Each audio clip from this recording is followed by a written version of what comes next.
नमस्कार। जी। आज हम एक बहुत ही दिलचस्प विषय पर बात करने वाले हैं। जी।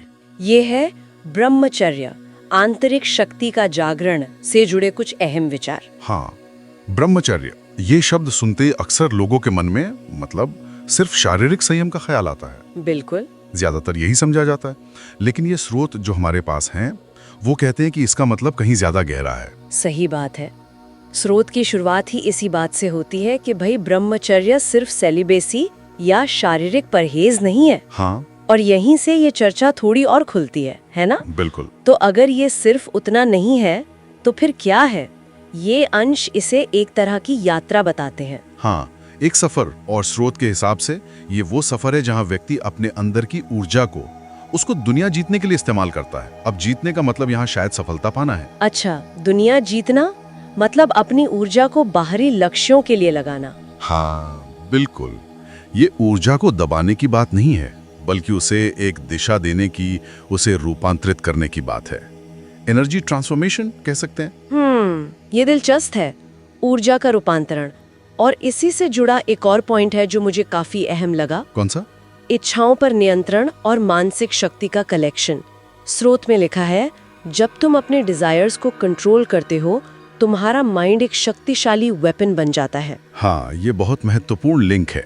ये सोचने वाली बात है कि कैसे सिर्फ इच्छाओं को काबू करने से मन इतना शक्तिशाली, एक हथियार जैसा बन सकता है। देखिए, स्रोत का तर्क ये है कि जब हम इच्छाओं के पीछे भागते हैं तो हमारी मानसिक ऊर्जा वो बिखर जाती है बहुत सारी दिशाओं में। हाँ, फोकस बढ़ जाता है। बिल्कुल। तो जब आप उन इच्छाओं को नियंत्रण में लाते हैं, वो बिखरी हुई ऊर्जा एक जगह केंद्रित होती है।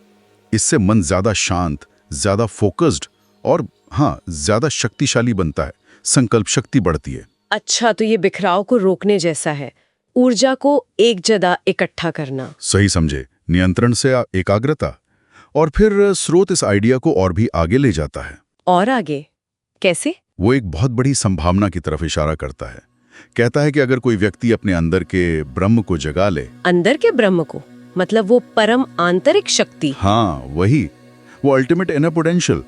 तो अगर उसे जगा लिया जाए तो फिर क्षमताएं असीम हो सकती हैं। स्रोत में सवाल भी पूछा गया है, अगर तुम अपने अंदर के ब्रह्मा को जगाओ तो तुम क्या नहीं कर सकते? अरे वाह, ये तो सिर्फ परहेज या अनुशासन से कहीं ज्यादा बड़ी बात होगी। हाँ, ये सिर्फ नेगेटिव रिस्ट्रिक्शन नहीं है। ये तो सशक्तिकरण की बात है, अपनी पूरी क्षमता को अनलॉक करने जैसा। बिल्कुल, जोर शारीरिक दमन पर उतना नहीं है जितना अपनी उस आंतरिक ऊर्जा को समझने, साधने और उससे कुछ बड़ा हासिल करने पर है। इच्छाओं पर नियंत्रण उस प्रक्रिया का एक जरूरी हिस्सा है, एक टूल है। तो अगर हम इन सब बातों को जोड़कर देखें तो सार ये निकलता है कि ब्रह्मचर्य को सिर्फ शारीरिक स्तर पर देखना इसकी पूरी तस्वीर नहीं दिखाता। नहीं, बिल्कुल नहीं, ये बहुत सीमित नजरिया है। ये असल में अपनी भीतरी ऊर्जा को मैनेज करने, उसे दिशा देने और अपने मन को एक अनुशासित शक्तिशाली टूल बनाने की प्रक्रिया है। आपने सही कहा। और गौर करने वाली बात यह है कि ये अंश कैसे सीधे सीधे आत्मनियंत्रण को, बढ़ी हुई मानसिक स्पष्टता, विल पावर और यहाँ तक कि असीम लगने वाली संभावनाओं से जोड़ते हैं। हाँ, ये कनेक्शन बहुत स्ट्रॉन्ग बताया गया है। जी, ये अपने आप में एक पावरफुल स्टेटमेंट है कि कैसे आंतरिक अनुशासन बाहरी दुनिया में आपकी क्षमताओं का आधार बन सकता है। तो ये सिर्फ कोई आध्यात्मिक शुद्धि का रास्ता नहीं, बल्कि अपनी पूरी क्षमता को, अपने पोटेंशियल को साकार करने का जरिया भी हो सकता है। हाँ, और यहीं पे एक विचार छोड़ जाता है ये स्रोत।